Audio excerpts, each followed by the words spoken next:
E aí, pessoal? De boa? Como é que vocês estão? Vamos para a treta do dia? Universidade do Texas manda professor censurar o banquete de Platão. Instituição alinhada a diretrizes do governo Trump considera que a obra do filósofo grego tem trechos que promovem a ideologia de gênero, segundo o Globo, dia 9 de 1 de 2026. Não é novidade que todos nós estamos sabendo que o governo Trump está com uma demanda de censura. Por exemplo, para fazerem críticas ao governo Trump, tem que passar pelo Pentágono essas notícias. E caso o Pentágono não autorizar, a notícia não vai. E aqui no Brasil, professores de filosofia, sociologia, artes, história, ciências humanas em gerais é considerado de esquerda, progressista, que querem doutrinar seus filhos. Como, por exemplo, nesses últimos anos, a gente pega no ano passado, inúmeros professores de história foram perseguidos por ensinar mitologia grega, falar sobre o tempo, com a música de Caetano Veloso, discutir isso, aquilo, outro. E por que eu decidi trazer essa treta? Eu quero que paramos para refletir para onde nós estamos indo.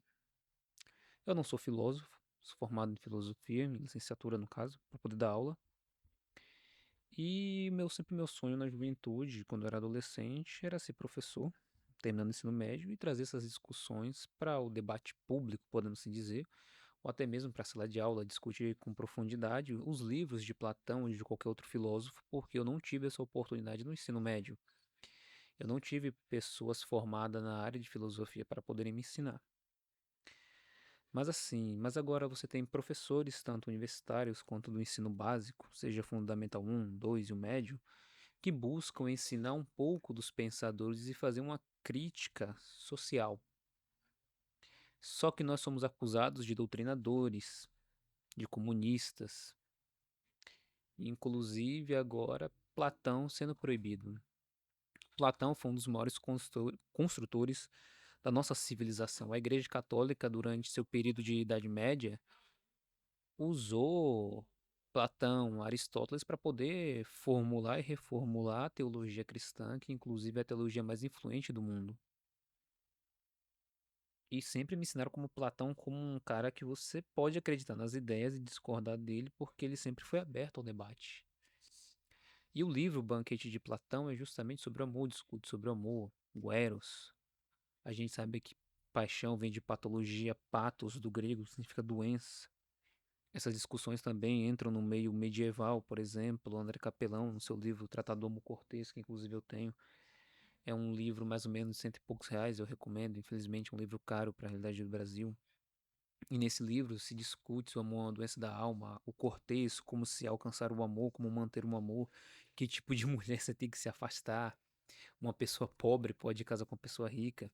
Aí você pega do século XVII ao XIX essa questão do romantismo, esse amor bem idealizado, que você morre de amor, você até se mata se você não tiver a pessoa que você ama.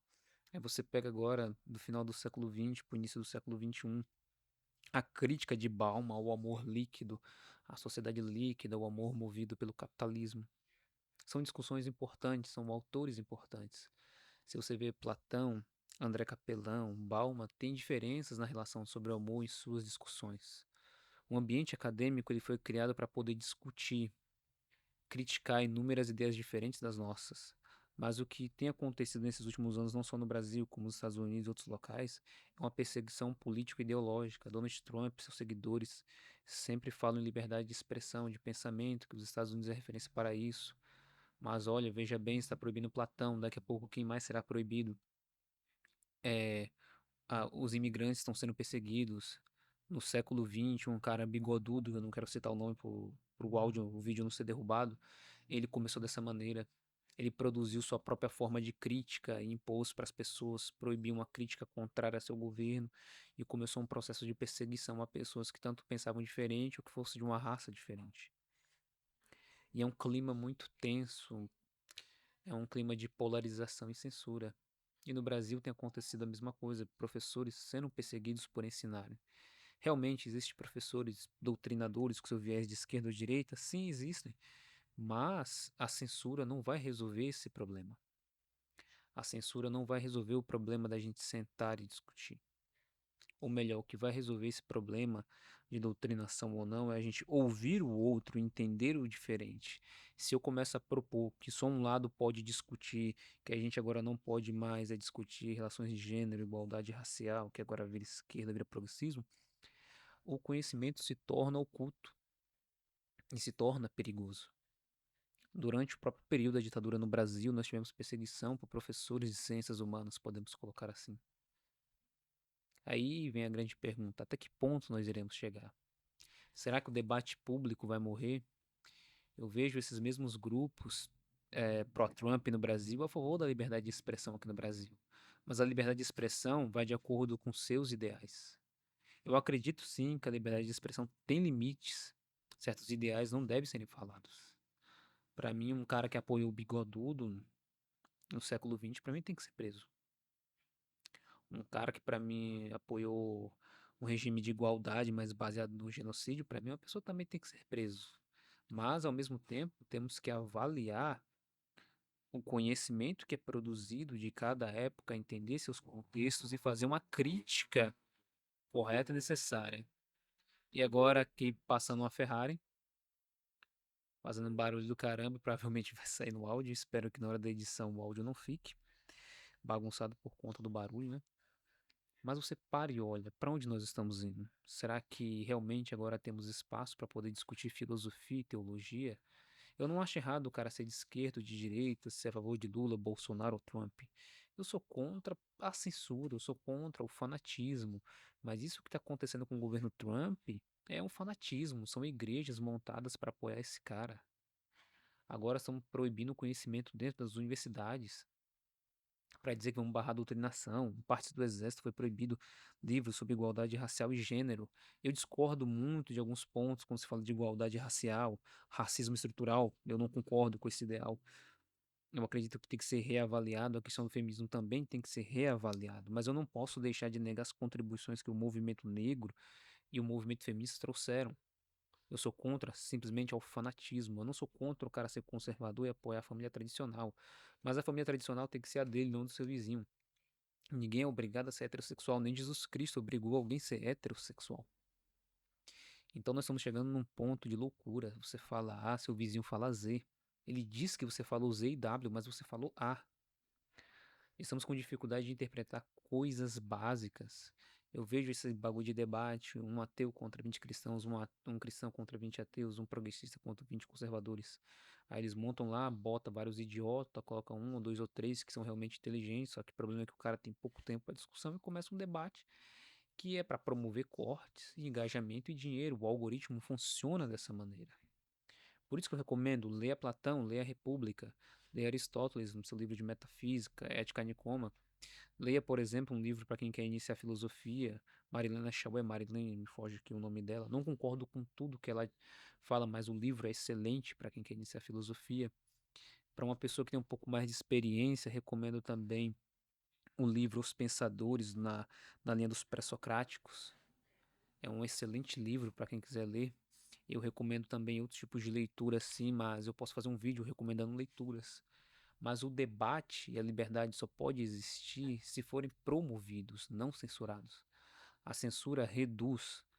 Por exemplo, eu sou contra ideais conservadores ou progressistas no meio da igreja. Uma igreja totalmente conservadora, uma igreja totalmente progressista.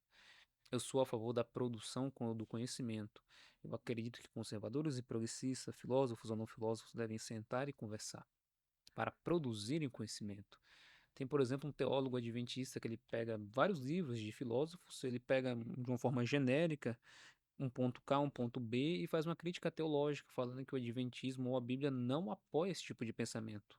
Eu discordo da maneira que ele explana algumas coisas e como ele deixa o assunto de forma genérica. Mas em nenhum momento eu quero que ele seja censurado. Eu quero que esse cara produza mais ainda seus conteúdos para que eu possa discordar dele e também entender seus pontos de vista e quem sabe futuramente ele entender meu ponto de vista ou de outras pessoas. Mas isso só pode acontecer se existir a famosa liberdade, mas uma liberdade com controle, no requisito de proibir homofobia, proibir genocídio, proibir racismo. Isso tem que ser necessário. Mas agora precisamos de uma liberdade que promova a produção acadêmica, independente se o acadêmico é de esquerda ou de direita ou de centro, filósofo ou não filósofo, teólogo ou não teólogo. Se você promover a censura, isso gera revolta em inúmeras questões. Se você, por exemplo, como professor, fica incomodado quando um aluno te questiona, é um problema muito grande. Eu não estou falando daquele questionamento idiota que ele quer se aparecer, eu estou falando do questionamento em busca de conhecimento. Agora, se o rapaz é um idiota, aí já é uma outra situação. Mas é aquilo que eu digo e sempre repito: o conhecimento deve ser produzido de maneira livre. Tales de Mileto pensou de uma maneira, Platão de uma maneira, Sócrates de uma maneira, Aristóteles, os estoicos epicuristas, os medievais, os renascentistas, os modernos, os pós-modernos, independente, pensaram de maneiras diferentes para produzir conhecimento. Se não existe diferença, a produção de conhecimento para. Simplesmente vai parar. Inclusive, dou uma dica para você que é cristão: lê Aristóteles. Leia, por exemplo, os próprios medievais que faziam uma análise sobre o argumento cosmológico. Faça uma análise sobre Santo Agostinho, São Tomás de Aquino, para você ver como é a produção de conhecimento influenciado através dos gregos. Mas os gregos não eram cristãos. Mas a igreja não recusou o conhecimento. Mas se a partir do momento eu, como igreja, eu, como Estado, eu, como profissional de filosofia, recuso o conhecimento, como ele será produzido? E nesse momento de censura, de polarização, você realmente está disposto a fazer uma diferença ou rotular o outro de petista, de esquerdista, de comunista, de fascista ou do que for? Pare e pense. Você ama realmente a filosofia? Então busque produzir conhecimento de forma aberta. Seja a favor da liberdade de pensamento, mas sem a censura.